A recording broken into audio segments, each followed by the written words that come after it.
Obviously, big, massive teams, weather effects, both in Melbourne and Wellington. Okay, alright. So ngayong November 6, 2025, mag-usapan ko dito ulit yung si Luke Villar na Visual Effects Supervisor sa Weta Digital na company or Weta Effects na company. So para maintindihan ninyo ng mabuti ang itopic ko ngayon, so panoorin lang niyo yung part 49 at part 50 na video nito. Then dito naman na video sa part 51, meron akong ipakita ng mga video na patunay na itong mga video na ipakita ko ngayon ay hindi ko to napakita sa part 49 at part 50 ko na video. So itong mga video na ipakita ko ngayon, so kabilang to sa mga video na ebidensya para ma-prove ko na itong taon na ito na makikita sa video na ito na ang title Discover the Deep Compositing Work for Planet of the Apes. So kung panoorin natin itong video na ito yung makikita natin na tao.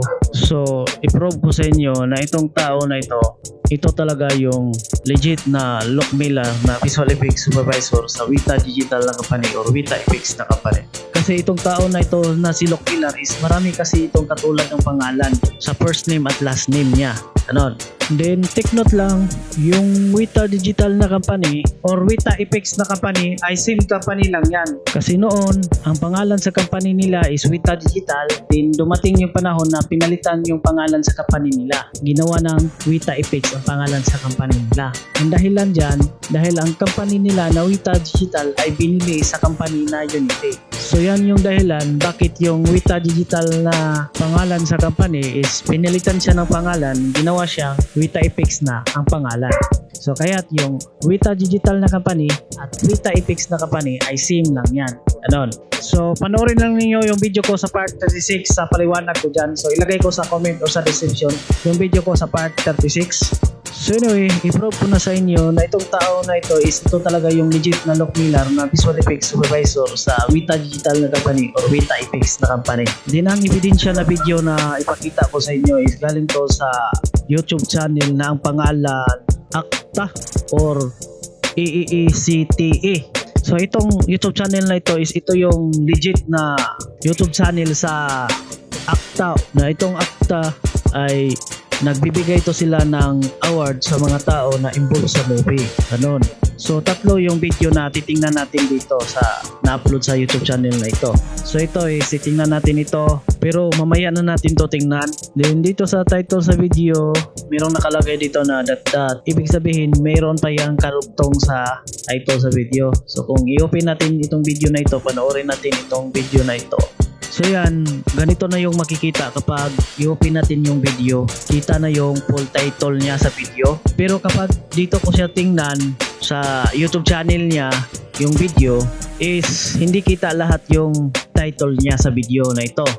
So kaya naging ganyan yan dahil lang yan sa gamit ko na monitor sa desktop computer ko, na low resolution lang yung gamit ko na monitor sa desktop computer ko. Pero siguro kung gagamit kayo ng high resolution na monitor sa desktop computer ninyo, abot ng 2K or 3K o 4K yung resolution sa monitor sa desktop computer ninyo. So siguro kita na lahat yung title niya. Pero magdepende din yan sa graphics card na gamit ninyo sa desktop computer ninyo. So kung 4K ang resolution sa monitor ninyo sa desktop computer, kailangan na ang graphics card na gamit ninyo is kaya niyang mag-display ng 4K resolution para maging compatible siya sa monitor. Ano? Pero sa akin, ang gamit ko na monitor is low resolution lang, kaya siguro ganito yung resulta niya. Hindi makita lahat ng title. Pero kung yung video i-research natin siya, lalabas siya sa research, is makikita na yung full title niya. So doon lang na hindi makikita yung full title niya kapag tingnan yung video sa YouTube channel mismo. So anyway, scroll ko sa iba pa, hanapin ko yung video na unang panoorin ko. Then ito ding video na ito is panoorin din natin ito, pero mamaya na natin to tingnan. Then actually ito yung pinaka matibay na ebidensya ko na video. Ito yung na video. So ito yung last na panoorin natin na video. Sa huli natin to panoorin itong video na ito. So anyway, scroll ko sa iba pa, hanapin ko yung video na unang panoorin ko. So ito yung video na unang papanoorin ko. Na ang title sa video is Robbie Williams and Michael Greasy take to the stage for the ACTA Award for Best Film Better Man. So diretso na ako manood sa 1 minutes and 40 seconds. So play. And the 2025 ACTA Award for Best Film goes to Better Man. Then dito sa grupo na ito, yung Lock Miller na tinutukoy ko na visual effects supervisor sa Weta Digital na company or Weta Effects na company is wala siya dito. Hindi siya kasali sa grupo na ito. Hindi siya makikita.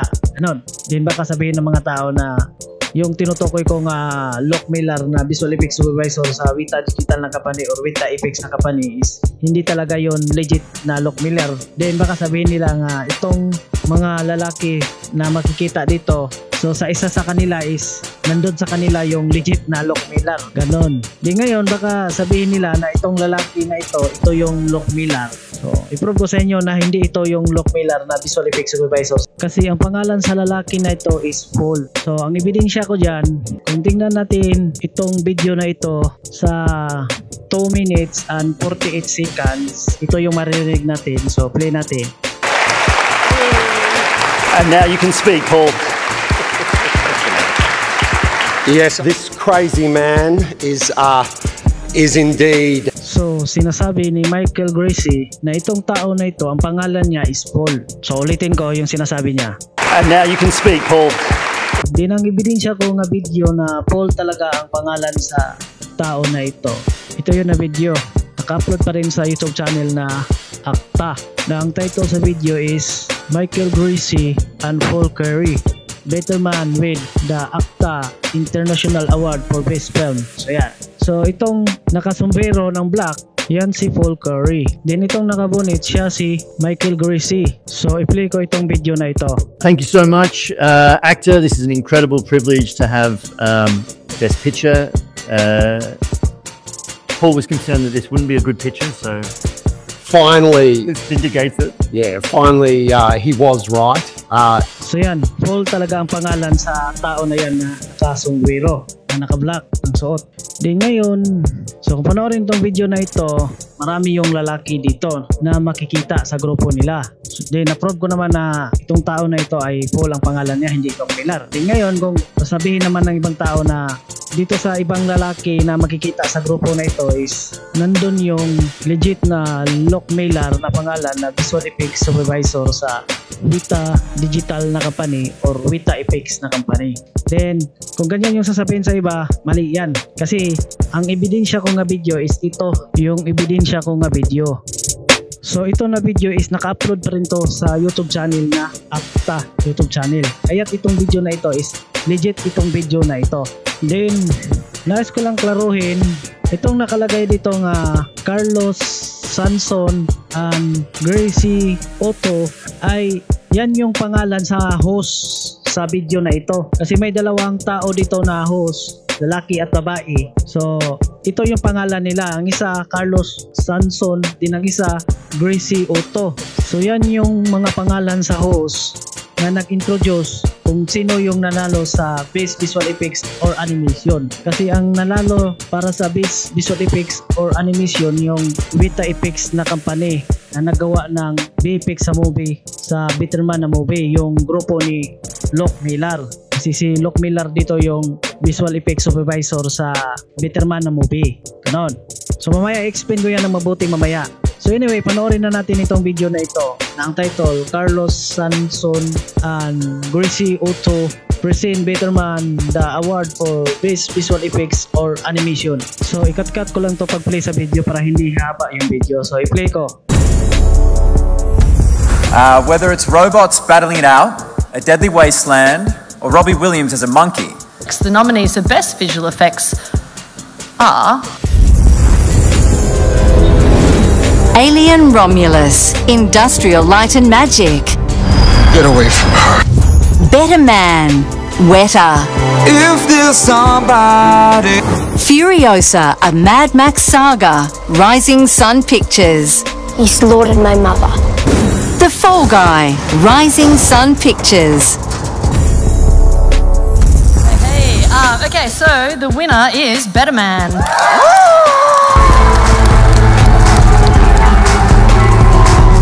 The VFX team transformed superstar Robbie Williams' character into a human-like CG monkey for Better Man, which leads this year's film categories with 16 nominations.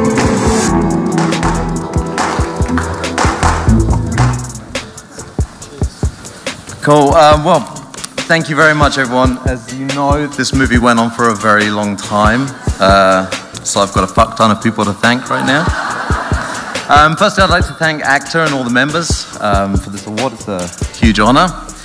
Michael Gracie, our fearless director, and Johnny Davies, you know. So yan. So itong tao na ito talaga yung legit na Lock Miller na visual effects supervisor sa Weta Digital na company or Weta Effects na company. Yan. Din ang hitsura sa tao na ito at ang hitsura sa tao na makikita natin sa video na ang title Discover the Deep Compositing Work for the Planet of the Apes. Then diretso na ako manood sa 10 seconds. So i-play ko itong video na ito. So yan. So ito yung makikita natin na tao sa video na ito. So ang itsura sa tao na ito is kapareha lang siya ng itsura dito sa tao na ito. So klarong-klaro na pareha lang sila ng itsura. So ibig sabihin lang dyan na iisang tao lang to sila. Kaya itong makikita natin na tao dito sa video ng title Discover the Deep Compositing Work for the Planet of the Apes. So itong tao na ito talaga yung legit na Lock Miller na visual effects supervisor sa Weta Digital na company or Weta Effects na company. Then mayroon lang akong gustong klaruhin sa video na ito. So kung panoorin natin itong video na ito doon sa 35 seconds, so i-play ko dito. Better Man, Weta. So yan, ang sinabi nila na company is Weta. Hindi nila binanggit yung Weta Effects. Then baka mamaling akala naman kayo dyan. Baka sabihin ninyo na iba yung company na Weta at iba yung company na Weta Effects. So kung ganyan yung sasabihin ninyo ay mali kayo dyan. Kasi ang tinutukoy dyan na company na ang pangalan Weta is Weta Effects. Kasi Weta o Weta Effects is pareha lang yan. Kasi ang ebidensya ko dyan, mismo sinabi ni Lock Miller sa video na ito, yung company nila na Weta Effects. So doon natin yan mapanood sa 2 minutes and 20 seconds. So play ko. Obviously, big, massive teams, Weta Effects, both in Melbourne and Wellington. So yan, klarong-klaro na binanggit niya yung pangalan sa company nila, Weta Effects. So ulitin ko. Weta Effects. So yan, klarong-klaro, loud and clear, binanggit niya is Weta Effects. Then ang isang ebidensya pa dyan, habang panoorin natin yung full movie sa Bitterman na movie, i-play natin sa video player, then tingnan natin sa ending ng movie, hanapin natin yung merong makalagay na Weta Effects, is doon natin siya makikita sa 2 hours and 13 minutes and 21 seconds.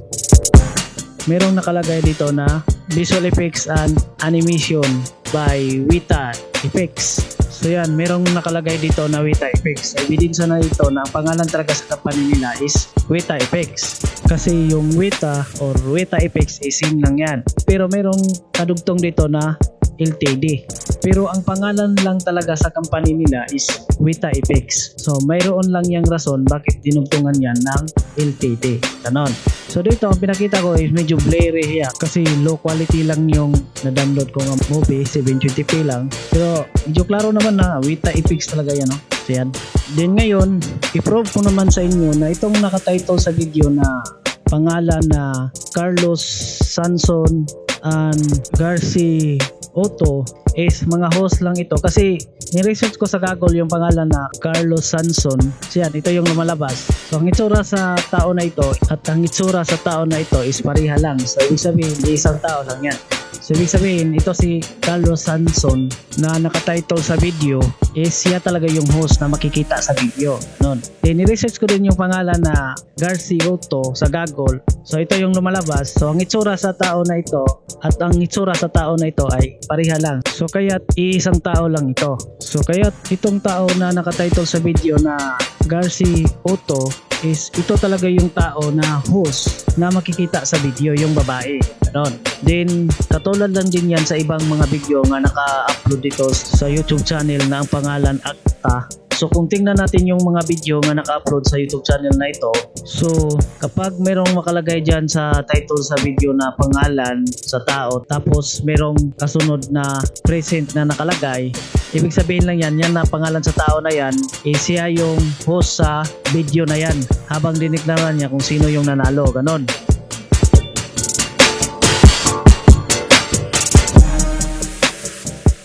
Din ngayon, balik tayo sa topic Loc Miller at sa company niya nga Wita FX. Din take note lang, hindi sa lahat ng movie na involve yung company na Wita Digital or Wita FX na company is automatic na si Loc Miller na yung visual effects supervisor dyan sa mga movie na yan. So kung ganyan yung paniniwala ninyo is mali yan.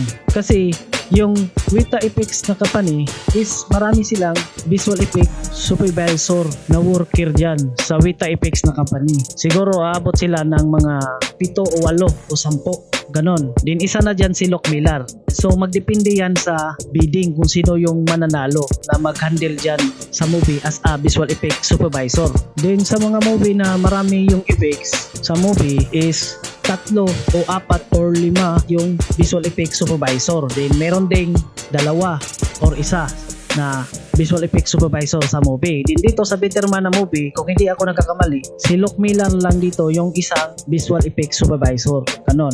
Pero doon sa movie na War for the Planet of the Apes, yung visual effects supervisor doon is 5 sila doon na visual effects supervisor. Din isa na doon si Loc Miller na visual effects supervisor doon, kanon. So tandaan niyo yung Wita FX na company ay hindi lang si Loc Miller yung visual effects supervisor dyan. Kaya mayroong mga movie na involved yung Wita FX na company na hindi si Loc Miller yung visual effects supervisor dyan sa movie na yan, kanon. Kasi magdepende yan kung sino yung manalo sa bidding, kanon. At kung sino yung gusto ng producer na visual effects supervisor na siya yung mag-handle sa movie na yun na produce niya, kanon. Okay, right. So kung gusto ninyong panoorin itong mga video na pinakita ko sa video na ito, so i-research lang ninyo sa YouTube kasi pinakita ko naman dito yung title niya sa video. Din take note lang, meron akong naranasan na glitch sa YouTube. Din iwan ko kung yung nag-glitch ay hindi na yun babalik yung nag-glitch. Din yung naranasan ko na system glitch sa YouTube is habang panoorin natin yung video is yung logo or picture profile sa YouTube channel na yun is hindi siya makita, ganon. Then minsan din pati yung pangalan sa YouTube channel niya ay hindi siya makita habang pinanood natin yung video na yun. So yung video mapanood ninyo pero yung pangalan sa YouTube channel niya na doon dapat makalagay sa ibaba ng video ay hindi makita yung pangalan sa YouTube channel sa ibaba ng video, ganon. Pero kung palit ulit siya tingnan taga-araw is babalik na siya sa dati, malagay na yung logo sa YouTube channel at pangalan sa YouTube channel, ganon. So ito is pinaliwanag ko ito kasi kung i-research ninyo sa YouTube yung mga video na pinakita ko dito, then pag research ninyo matitimingan na may glitch na mangyari kasi pag research ninyo doon is hindi nakita yung picture profile or logo sa YouTube channel habang pinanood ninyo yung video na yon. So pagkamalan ninyo na hindi yon na YouTube channel na pinakita ko sa video ko, ganon. Or kung yung maranasan ninyo yung pangalan sa YouTube channel na yun ay nawala, hindi siya nakita kasi may ganyang klaseng glitch din. Then sasabihin naman niyo na yung YouTube channel na pinakita ko sa video ko ay hindi yun nag-i-exist, ganon. So kaya pinaliwanag ko ito na glitch lang yan kapag ganyan yung maranasan ninyo. So ang gagawin lang ninyo dyan para babalik yan sa dati, so tingnan lang ninyo palit ulit yan taga-araw.